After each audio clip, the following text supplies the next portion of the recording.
Hi, everyone, and we're recording this one on Tuesday, the 26th of November. It's Graham Hood from Club Grubbery. John, great to have you back on, mate.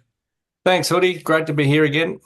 And today we have a very special guest from Seattle, Washington, or in the Seattle area. Suzie Olsen, who is an incredible woman, has been at the forefront of activism around children's health defence. She spearheaded the move to Geneva, which was held not too long ago, with people from all around the world coming to Geneva. And she's got a lot to share with us today about where we're at and where we're going and why we need to talk about this. Suzie Olsen, welcome to Club Grubbery. And thank you guys so much for having me. It's such an honor to be here. I have watched and admired your guys' work for quite some time, and I am very impressed and just so grateful because we all have to do this. We all have to stand up and speak out, and we have to demand that our governments start listening to us and we the people. We're the people. That's exactly right. Thank you for those lovely words. And so let's unpack your story, because a lot of people out here who are waking up now will not be aware of you. So it's better coming from your mouth. Tell us about who you are, how you got here, and what you've been up to for the last 2 decades or so. Well, I was just a young, ignorant 22-year-old first-time mom in the bliss of motherhood, a young married couple thrilled to have our first child, and was so thrilled and just doting on my child. I could be like here in the States, we have something called Pinterest. I don't know if you guys have it there, but you have like little pin boards and you make all of your nursery up and everything. I could have been one of those moms. It was after my time, but I was that mom. I was just so thrilled to be a mom. And we did everything. I mean, we traveled just around the state here. We did a lot of camping and hiking. We spent a lot of time outdoors, and it was just the bliss of my life. Everything was going wonderful and beautiful until my son went in for his 1 year vaccinations. At that appointment, he had a severe adverse reaction and started to have distressed breathing. We ended up in the ER.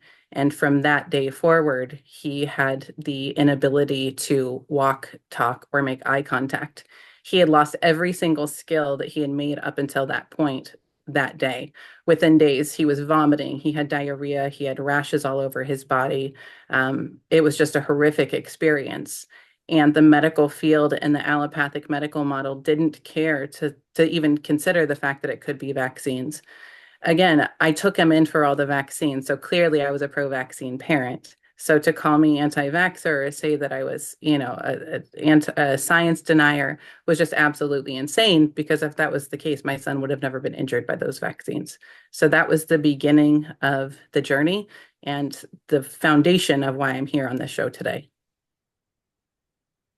Well, we're seeing so many people coming to life on this issue at the moment. John and I went to the 30th anniversary celebration for the Australian Vaccine Risk Network with Meryl Dorey and Anita Huffmeister, who I'm sure you'll be aware of. And we were stunned at the efforts that have gone in for the last 3 decades to wake the people of Australia up. And John and I both agreed we were completely asleep to the plight of people who are trying to protect their kids from these vaccines. And now what we're seeing is just totally blowing our minds. Yeah, well, I mean, it makes sense, right? We were talking about before the show here is that, the mainstream media does everything they can to censor the truth, because the mainstream media is funded by the pharmaceutical industry. So it is against their interest to allow us to speak out and for this message to actually get out there. No matter how many interviews that I've done and my colleagues have done through decades, long before I got into this space, we're talking about back into the 70s and 80s. Before I was born, this information's been trying to get out there and hadn't. By 2008, I had no idea when my son was injured. So that's part of the reason why I do what I do now. There's a lot of pushback and hate from it, as I'm sure you guys experience. But the fact that I didn't know that this was happening, and through my ignorance, my lack of education, I went in and I did something that permanently, forever harmed and radically changed my child's life. I have to now speak out, because if I don't, I'm dishonoring the sacrifice that he unwillingly made.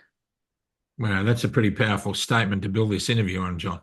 Yeah, it's a difficult interview, isn't it? What were they telling you at the hospital if they were trying to explain this away as not being a vaccine injury? I mean, what sort of garbage were they coming up with? Well, when you first walk into the ER, especially if you get a phone call from the pediatrician ahead of time, the pediatrician called and told them that they believed that it was probably a vaccine injury because it happened so quickly after the vaccines. But the ER doctors immediately said this is not a vaccine injury. So at that time, I'm 23 years old, a first-time mother, my only child, and I am watching him having distressed breathing and all of these other issues. And I don't care what you think the reason is. And at that time, again, I was not anti-vaccine.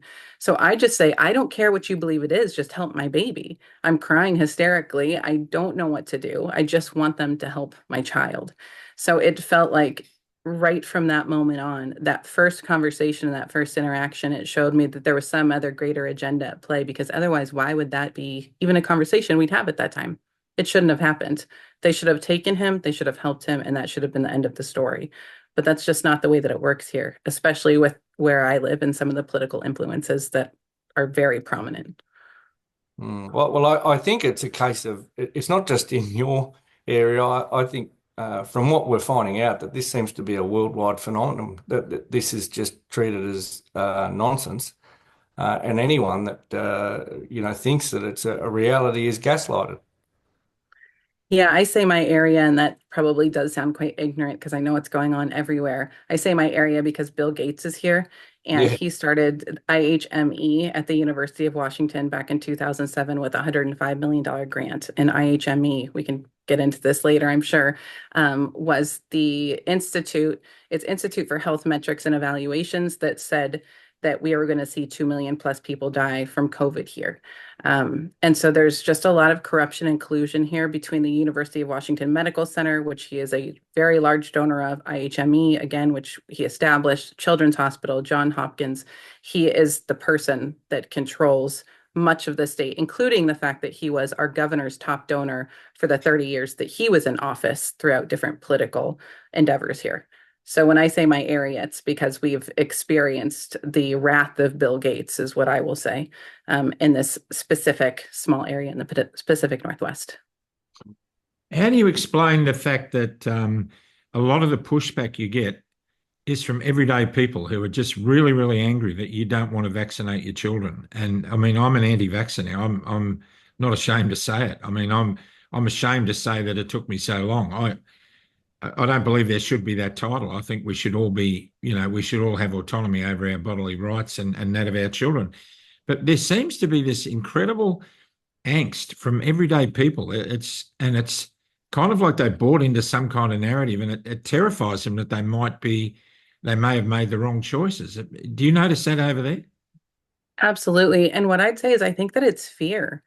I mean, I think a lot of it's fear. If I hadn't seen such an extreme reaction with my son, it would be really hard for me to admit to myself that something that I chose to do, that I gave consent to, is what caused him lifelong harm. I think there's cognitive dissonance there. I think that there is a lot of fear and lack of education. I think that when we're talking about anything that the mainstream media, again, is pushing, which in my area, and I'm sure in yours, everyone that goes to get vaccines are the good people that are trying to save the babies and protect the grandparents and protect the immunocompromised, and the people that aren't don't care about anyone else, that are selfish. They don't care if you die or not. I mean, the way that they paint those extremes to cause division, it's just so rampant.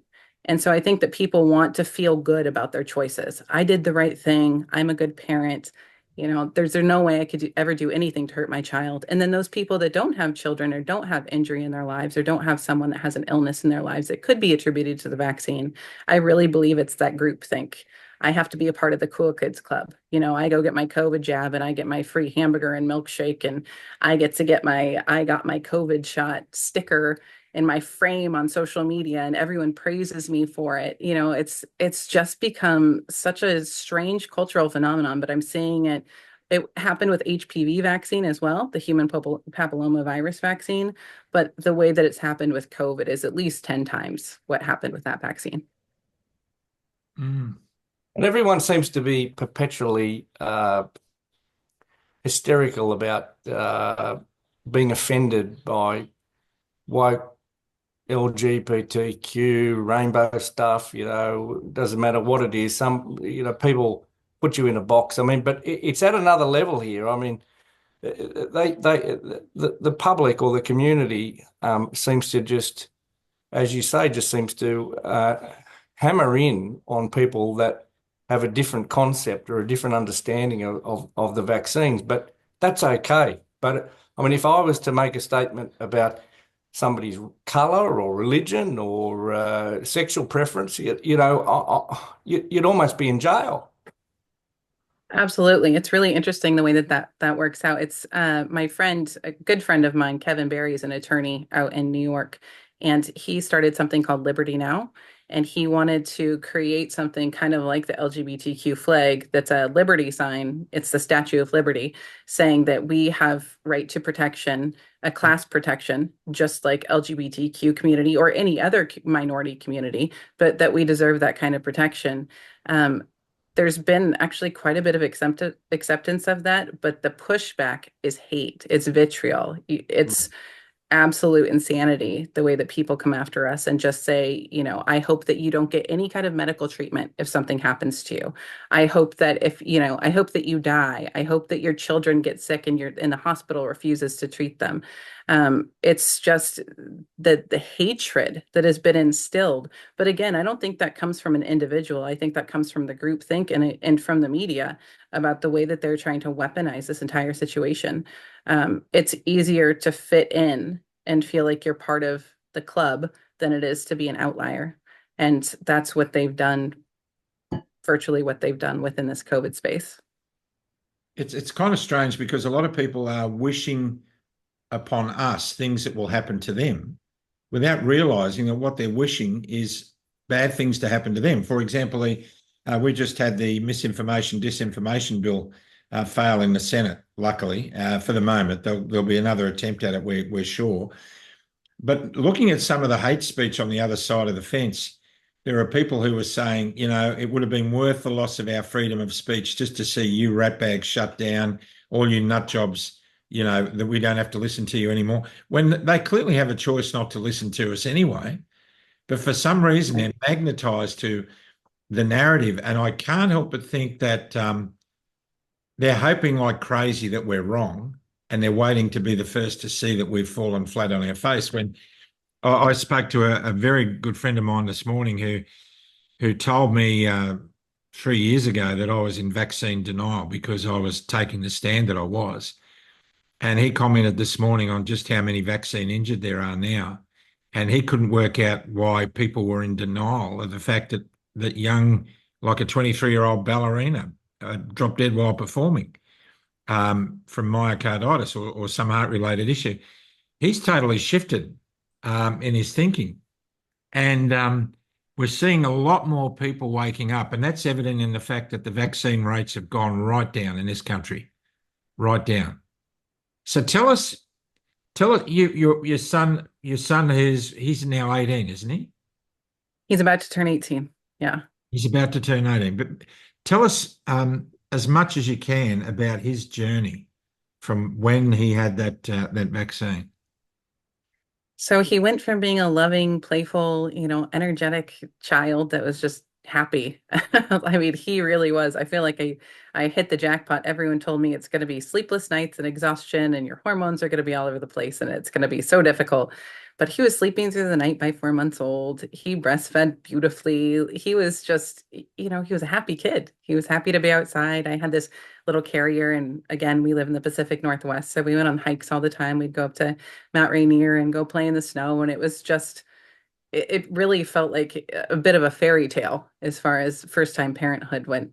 And being so young, fortunately, I had a lot of energy just to play with him and experience life together. So things were just magical. And after his injury, it was like night and day. It was like the lights shut off in him. There was no eye contact. There was no happiness. There was screaming for hours at a time until he would throw up or pass out. His severe constipation. He developed over 50 different food and environmental allergies and sensitivities, literally head to toe eczema. So he couldn't be touched because he'd be screaming in pain.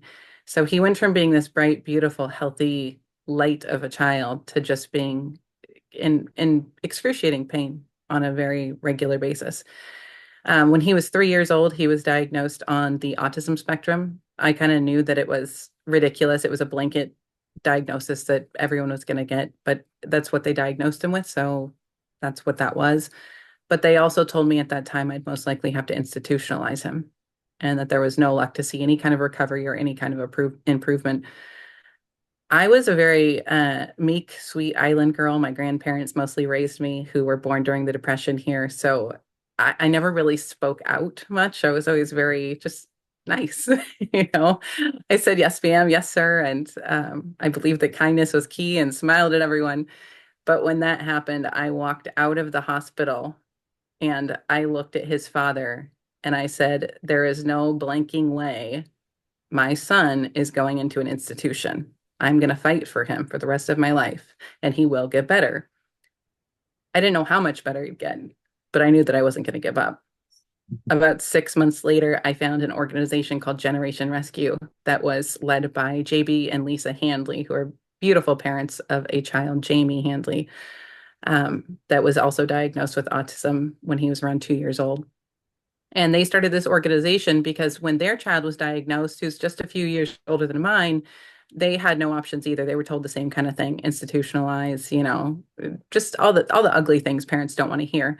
But they met with alternative doctors in California and throughout the country, and they found holistic approaches that really helped their child.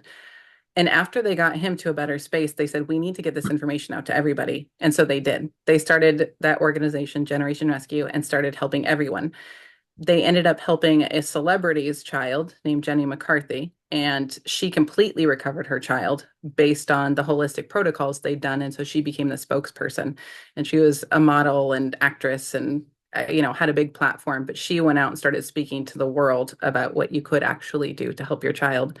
So I started their protocols, which was very simple. It was taking, certain foods out of the diet, adding in some supplements, and doing more foundations of health, getting back outside, grounding, making sure he was sleeping well, filtering his water, very, very simple things, and saw a rapid improvement in symptoms in 90 days.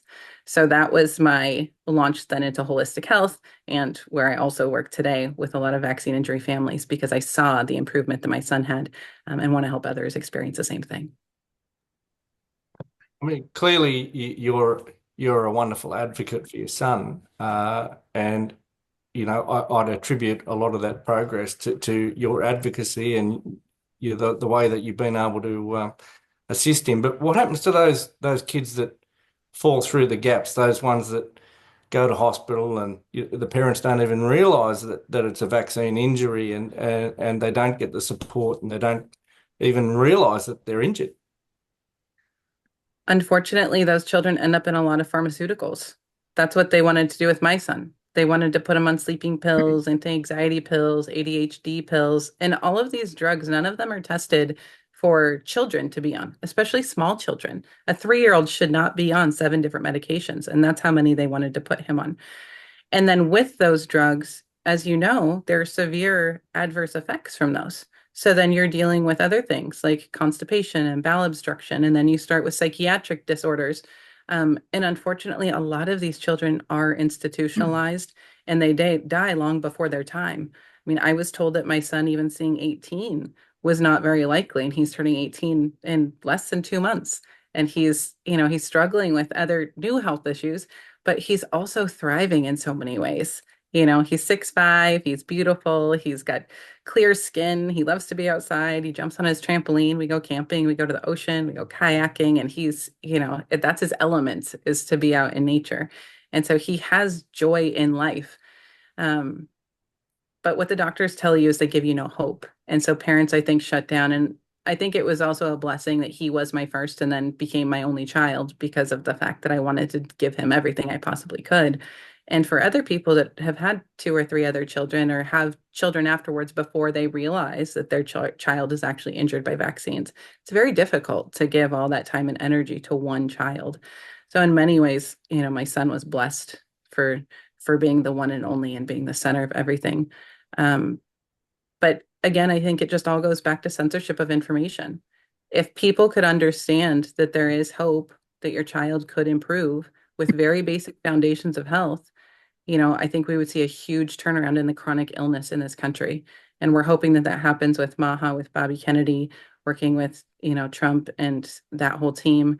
But we can't rely on a savior. No one's coming here to save us. God's the only one that's going to do that.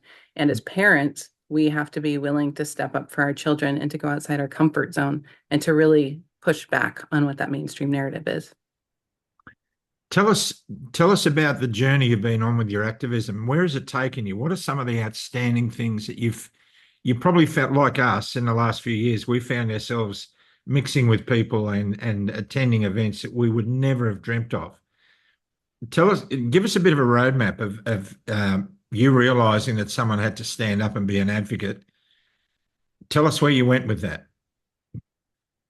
I think it all started for me back in 2014. So it was 6 years after my son's injury that I really realized I had to do something. I didn't know what that something was.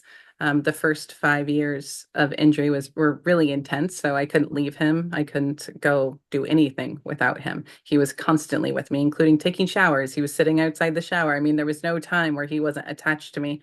But then once he started to improve and things started to get better, I realized I need to get out there. I need to share this information. In 2014, in the state of California, the state of Oregon, and the state of Washington, which is the entire west coast of the United States, they introduced legislation to remove the personal belief exemption, philosophical exemption for children to go to school without vaccines. So currently in most states, you can sign an exemption form and your children do not have to have any vaccines to go to school. Most people don't know that. But in 2014, there were a bunch of pharmaceutical lobbyists that were trying to remove those rights.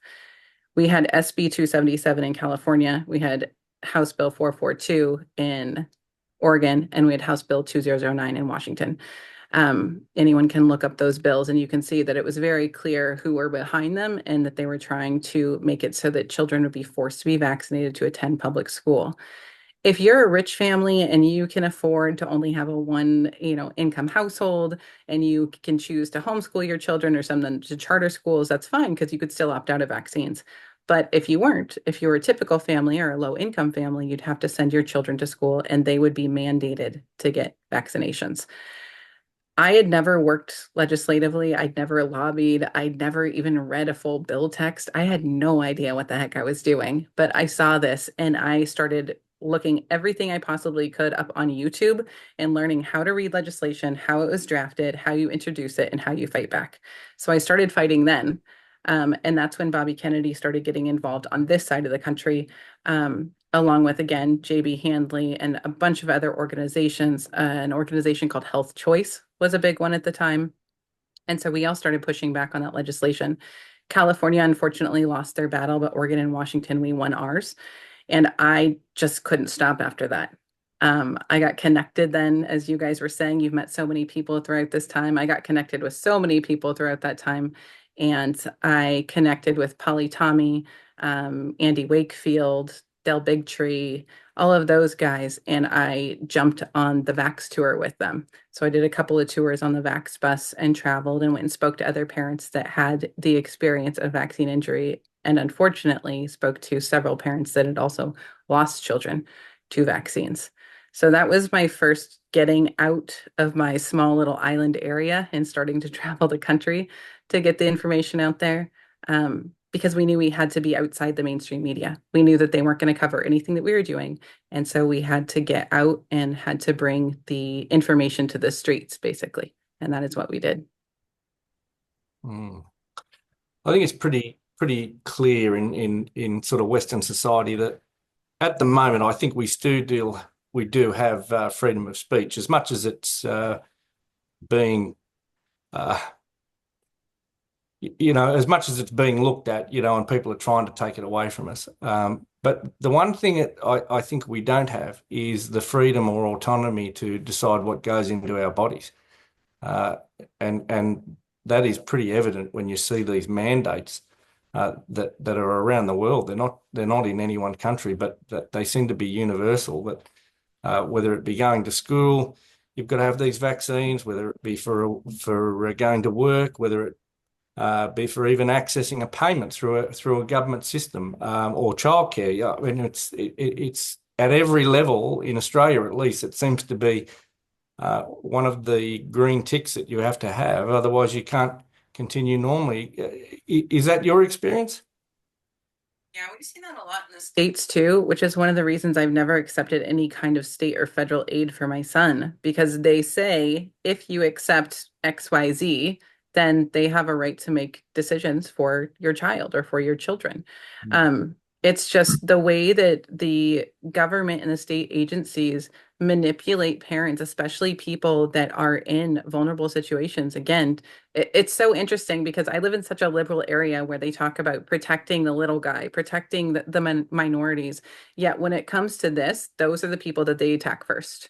There are vaccine clinics for underserved, low income populations where they give them even lower grade vaccinations or medications than they give to affluent people. The way that this has happened throughout our country and now throughout the world where we're seeing this, um, it's just egregious. And I don't understand how anyone could justify it. Um, but it continues to happen. We continue to see this and we continue to see the severe adverse outcomes. And then there's no one there to help. There is absolutely no one there to stand up and to support you once your child has taken one of these drugs or one of these vaccinations and they do have an adverse reaction.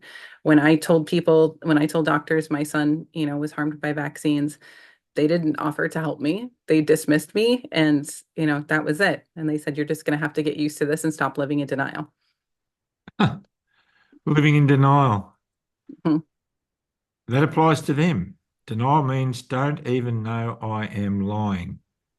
I mean, it just when you think about the way the narrative has been falsely platformed for decades on this issue. I mean, I thought, I had friends who said that vaccines were harmful when kids were being vaccinated and everything, and I said that was ridiculous. I said that's crazy. We've stamped out polio, we've stamped out smallpox, we've stamped out this, that, and the other. But then when you realise the depth at which this narrative has been supported and what's behind it, you just feel like such an idiot. And I think there must be heaps of people out there, Johnny, who are feeling that way now. People will be watching this going, yeah, I know what Hoody's talking about because I was the same. I just feel like a fool that I didn't see it earlier. Well, I think, for me, I think it's almost institutionalized that people with some ability to question what's going on are not given the information. I mean, look what goes on at medical school. They give absolutely very little on anything that prevents illness or any preventative medicine. And then from what I understand, the vaccination stuff is virtually just a rubber stamp. It's just, oh, yep, you've got to have them because, prevented polio, prevented this, prevented that. But I mean, there's no expansion of it. So I mean, these guys get out in the medical field and they don't have any reason to question it. There's no one talking about vaccine injury other than what they perceive to be a handful of nut jobs.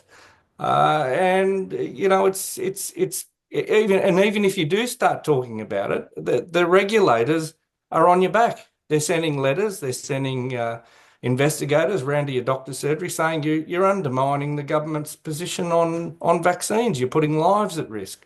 So the whole narrative is absolutely horrific, and it's designed in their favour. It's designed in these pharmaceutical corporations' favour, and ultimately, I think COVID has been a step too far for these mongrels. They've really overplayed their hand here. And what they've really done is woken a sleeping tiger, because there are so many people now that are like you and me, Hoodie, that were on their side because of ignorance and a lack of information.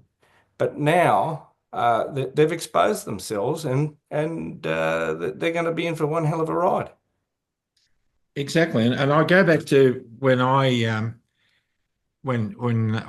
called my boss and I said, look, I'll get the Pfizer jab when there's a clinic at the airport. That's when I was still flying. And he said, okay, we'll let you know. There should be one there in a few days. And then my wife heard me and said, what are you doing? Are you getting vaccinated? I said, yeah. She said, what are you doing that for?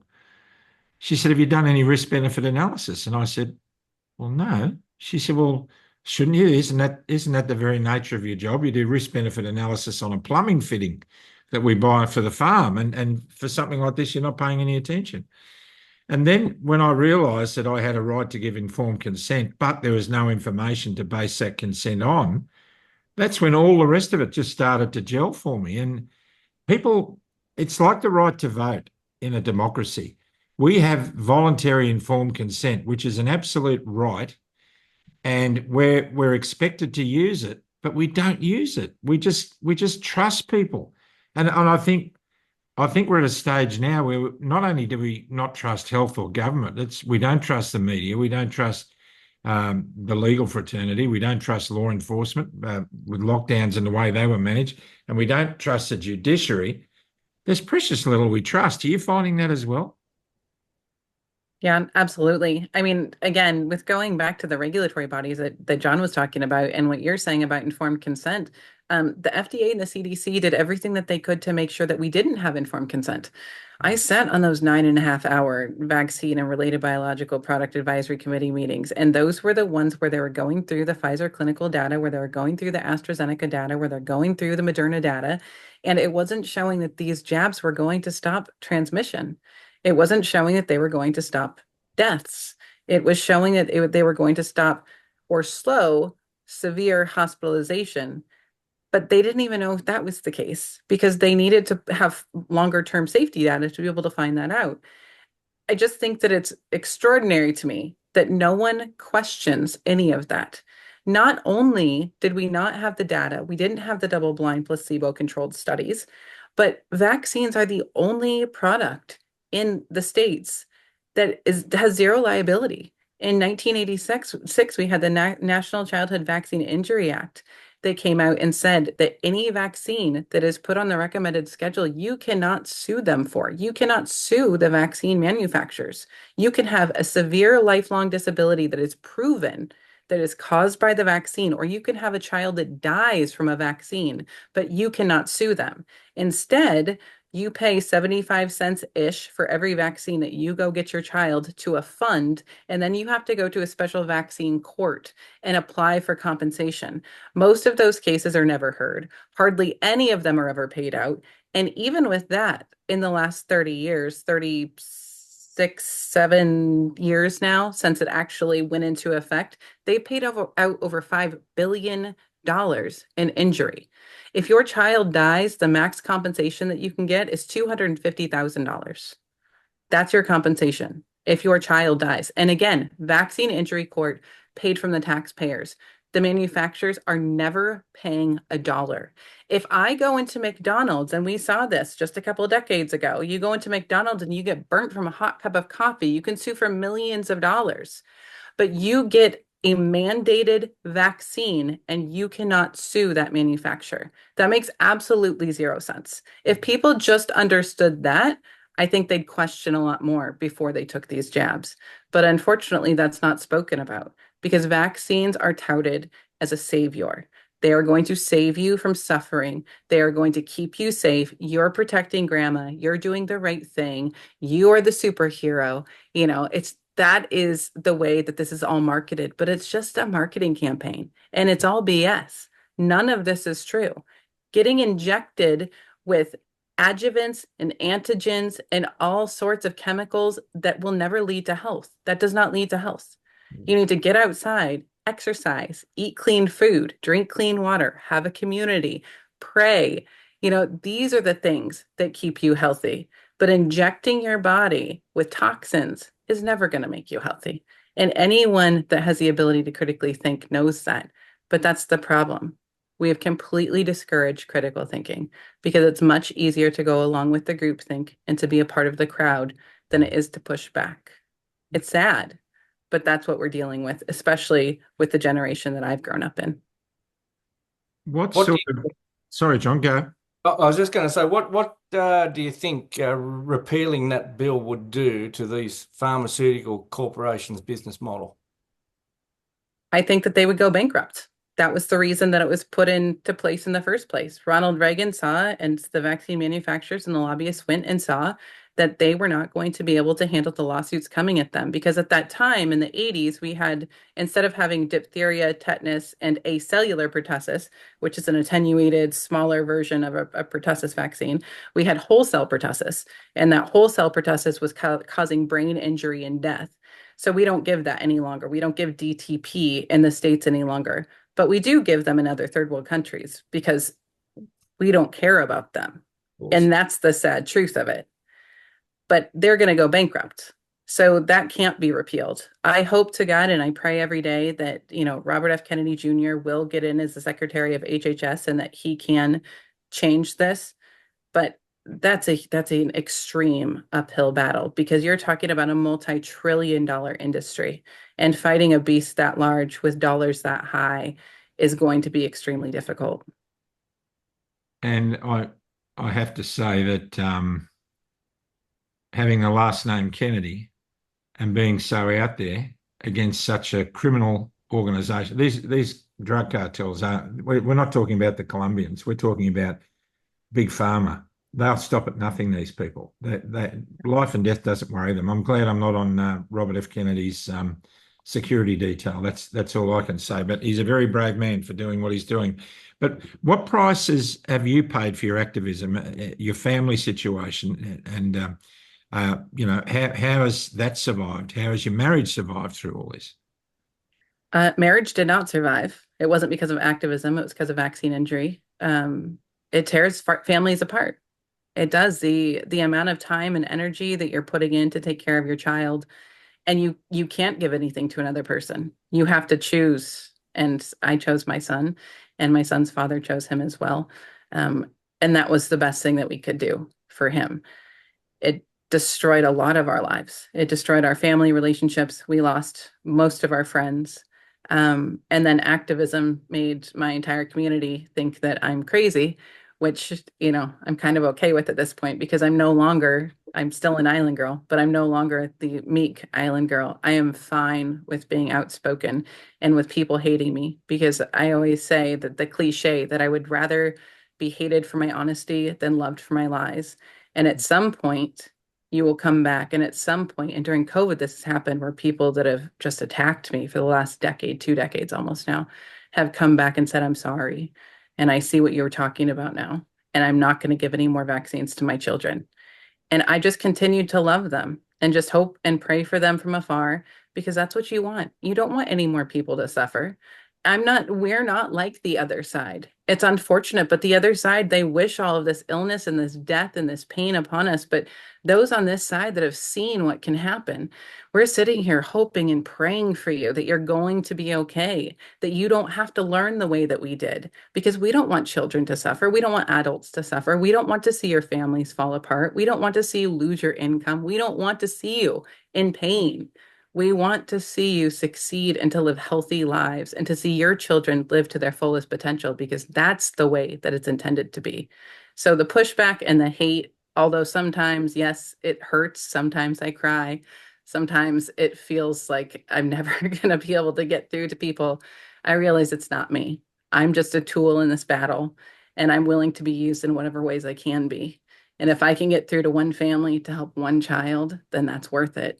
Because then my son knows that I'm doing the best that I can, again, to honor his sacrifice, and it's not in vain.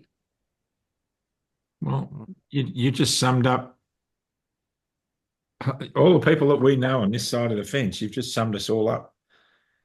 We've chosen the hill that we're prepared to die on because if we cave in, if we keep accepting the unacceptable, that we don't deserve to breathe the air that we breathe. And who would have thought? I would never have thought. You would never have thought 20 years ago, 18 years ago, that you'd be in this situation. Where do you see the future with, look, you're obviously seeing a lot of shifting going on. You're seeing the narrative start to crumble. In your wild, don't even be fanciful about this. Where do you realistically see this in the next 3 or 4 years? In my dreams, in my dreams, I see that the mainstream media will stop censoring us, that we can get the truth out there and people can choose, like your wife said, risk benefit, that we should all be able to weigh out what we want to do. Bobby Kennedy has been very clear about not abolishing vaccines. People can choose if they want them or they don't want them. They can look at them, people that are going to, sub-Saharan Africa where there's yellow fever and they feel like they should get the yellow fever vaccine. They weigh it out, then that's up to them. I am anti-vaccine for myself. I'm anti-vaccine for my child. That is the choice based on the information that I know and I have studied, and I am staying there with what I know now, but I always take in new data.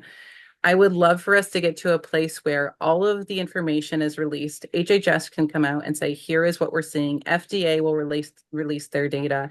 CDC, ACIP, all of the regulatory bodies will release the actual data that's been out there and put it in a consumable format where the public can actually understand it instead of it being in legalese and in pharmaceutical crazy talk, and allow people to make their choices. If we could just do that, that would be such a huge step in the right direction.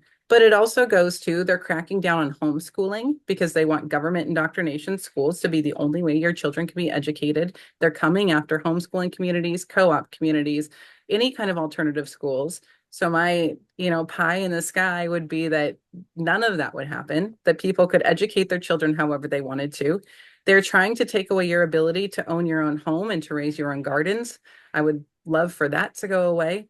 It's so important to understand how to raise your own food. My grandfather raised me, with a garden. We worked out in the garden every year during the seasons, and he taught me how to can and preserve. And it was some of my best memories in life, but also it made me self-sustaining. So I could just live on what we have in the land.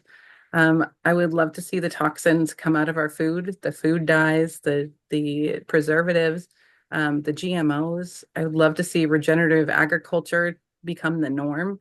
I have an incredible farmer, Howard Vlieger, who is just absolutely amazing. He works with a company, they've come up with a glyphosate alternative that doesn't kill in your soil. It allows you to be a regenerative farmer. There's so many things that really it comes down to going back to the basics. I don't want to go live in the future with all these new technologies and electric cars and bioengineered foods. I would like to go back to the way that my grandparents raised me. I'd like to have clean air, clean water, clean soil. I'd like to be able to raise my child the way that I want to, and the government to stay out of my life. That's my ideal. And I'd love to hear yours. You just said it. You just summed it up. I mean, we live on 17 acres. We're self-sufficient. We're off the grid. It's a beautiful way to live, except I should be out doing the stuff that I need to do to keep that going instead of doing this. But, some things are more important. But we have the right we were born into a world, and we have the right to make the most of that as best we can, living as naturally as we choose to live. I mean, it is our sovereign right as human beings on this planet to live according to our conscience, and we're not allowed to. I'm not a political animal as such, as I don't much support one party or another. I know there's parties I don't like, but we have a party in Australia called the Libertarian Party, which John is involved in, and their whole mantra is to reduce the size of government and to start abolishing laws, not creating more. So instead of passing new bills, we should be abolishing some of the ones that we've already put in. We're overgoverned, we're overmanaged, and any notion that we're a free people is a nonsense. We're absolute nonsense. And bodily autonomy is that my wife and I have 23 grandchildren. We lost one to SIDS, 3 weeks old, lost to SIDS. We have a number of those grandkids who have autism, we know now is related to the vaccine, and life hasn't been easy for some of these kids. And we all need to wake up. Everybody will know somebody affected by this, not only COVID, but all the other vaccines we've talked about. Pierre Corey, John, he was a standout interview for me for a while when he said he used to vaccinate people all the time in his job, and he will not do it to anybody. He will not vaccinate anybody for anything. Yeah. So Yeah, Pierre is amazing. What about you, John? What's your ideal? Well, I think you summed it up perfectly, but I just see this as a real opportunity. COVID COVID to me has caused so much destruction and devastation, and people are really struggling. But I think it's what we had to go through to lift the clouds. And as much as so many people have had to suffer in various ways because of it, I see your plight, and if COVID hadn't happened, we're not having this conversation. You're still banging your head against the wall. So that's the relief to me. That COVID was a pressure relief valve, and it's opened up everyone else's eyes to so many things that were going on. All those things you spoke about, the food contamination, the vaccines, the over governance. There's so many things that just fluoride in the water, John. fluoride, exactly. And they're the things that we can now put our efforts into, and by having these conversations with rational people. I mean, because unfortunately, the people that were being exposed to us before were people with hair down to their feet, and hadn't had a shave for. They were the sort of people that were shown to us, these anti-vaxxer types that were smoking marijuana 20 hours a day, and they weren't. It was all garbage. But that was what they wanted us to believe. Yep, that's pretty much it. I mean, I want to eat wild caught fish and homegrown veggies and fruit. That's what I want to do. I want to go and catch my own fish and eat my own homegrown veggies and play with the kangaroos. We've got a couple of kangaroos that are very friendly around here, and our dogs, and just live life, And why shouldn't we be able to do that? Why can't they just let us be? Well, if you guys ever make it out to the PNW, I've got some great glacier-fed lakes up in the mountains, and I go trout fishing there, and it's the most beautiful, majestic time. I'll send you some photos.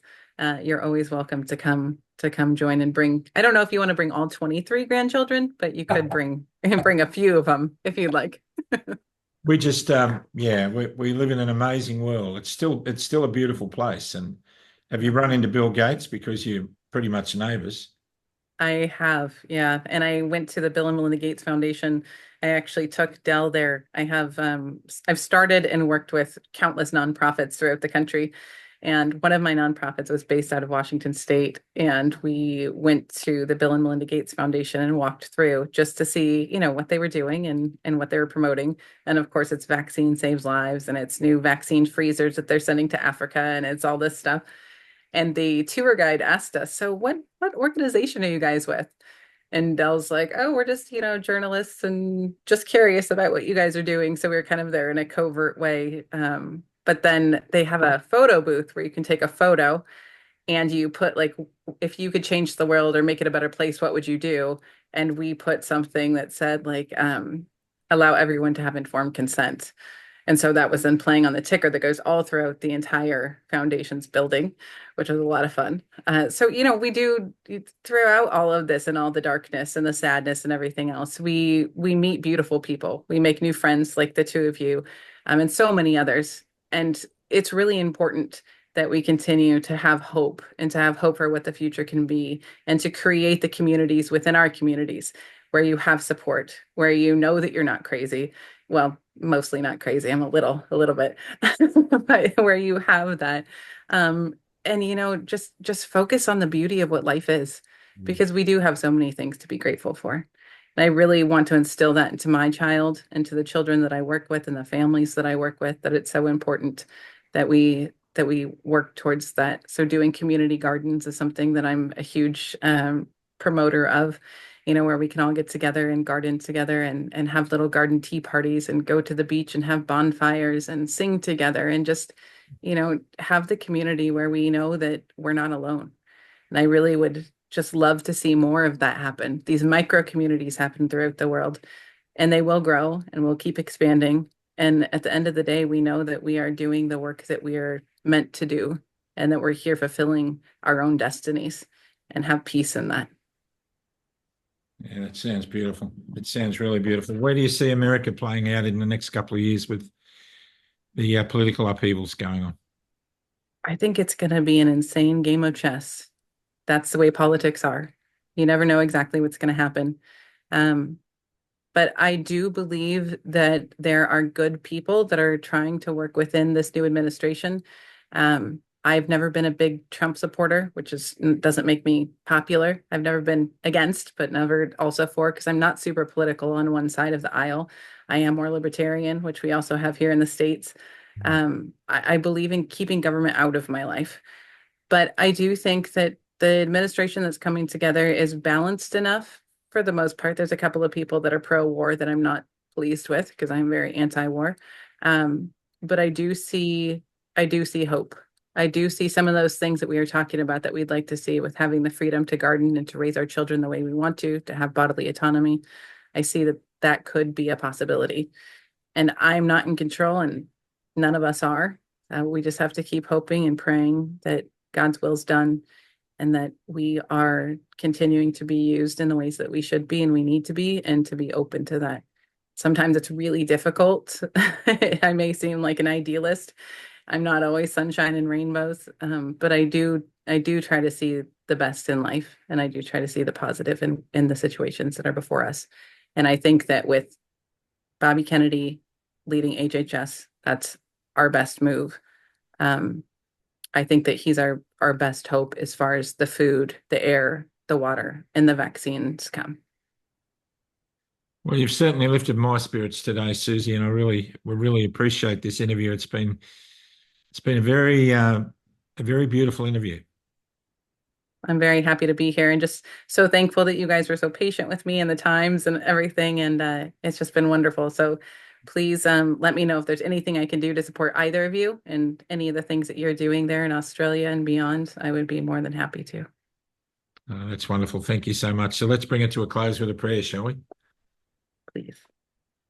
Dear Lord, Father in heaven, please grant us the serenity to accept the things we cannot change, the courage to change the things we can, and the wisdom to know the difference. Living one day at a time, enjoying one moment at a time, accepting hardship as a pathway to peace, taking as Jesus did this sinful world as it is and not as I would have it, and trusting that you will make all things right if I just surrender to your will, so that I can be reasonably happy in this life and supremely happy with you forever in the next. We pray in Jesus' name. Amen. God bless you. Thanks so much, Suzie Olsen. And Johnny, you've often been heard to say, you just couldn't make this stuff up.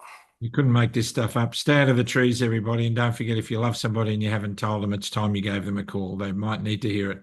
God bless you all. We'll see you again on Club Grubbery very soon. And Susie, God bless you. Please keep us up to date. And I'll say good day to Adrian McRae for you. Thank you, guys. Have a wonderful evening. And thank you both so much again for all that you're doing. It makes a difference. Every single voice, every single person throughout the world. We will create change. Right back at you, kid. God bless you. Bye for now. See you.